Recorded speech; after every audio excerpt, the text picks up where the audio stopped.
Okay.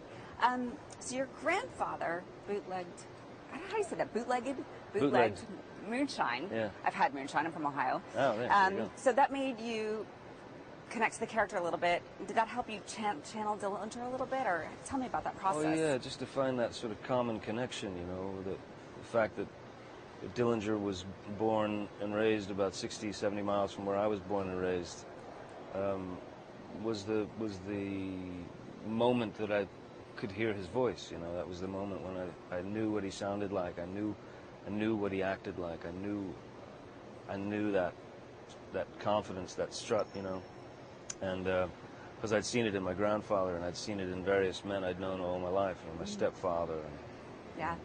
Why do you think Billy was the love of his life?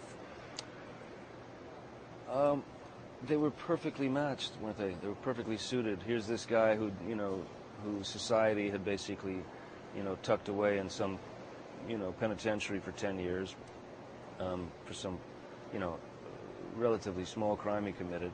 Got the book thrown at him. So he's the ultimate outsider. And then here's this half French, half Indian girl, you know, that was certainly frowned upon, you know, in you know, hoity-toity society back then. They, I think they had an instant connection, and there was an instant sort of fire between them. Yeah.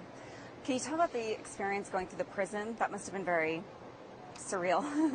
You mean in Crown Point, escaping, or in Statesville? Statesville, yeah. Statesville was wild, you know. Statesville was wild because, you know, it's an active prison, and we were shooting there, and funnily enough, it was a place that my stepfather had spent some of his time there. He'd done a few years in Statesville, and then they took us to go and look at the maximum security section. All these guys are in there, I mean, hundreds and hundreds of guys in lockdown, and they're looking out their bars, out their doors at me, and they're screaming, "Hey, Captain Jack, come get me, you know, come and help me escape." Is it creepy being in that environment? I mean, what do you feel when you're there? Oh, it's pretty intense, yeah. You know. There's a sign, I'll never forget, the sign that I saw said, on the cafeteria wall said, "Please sit down when shots are fired." Not if shots are fired, when shots are fired.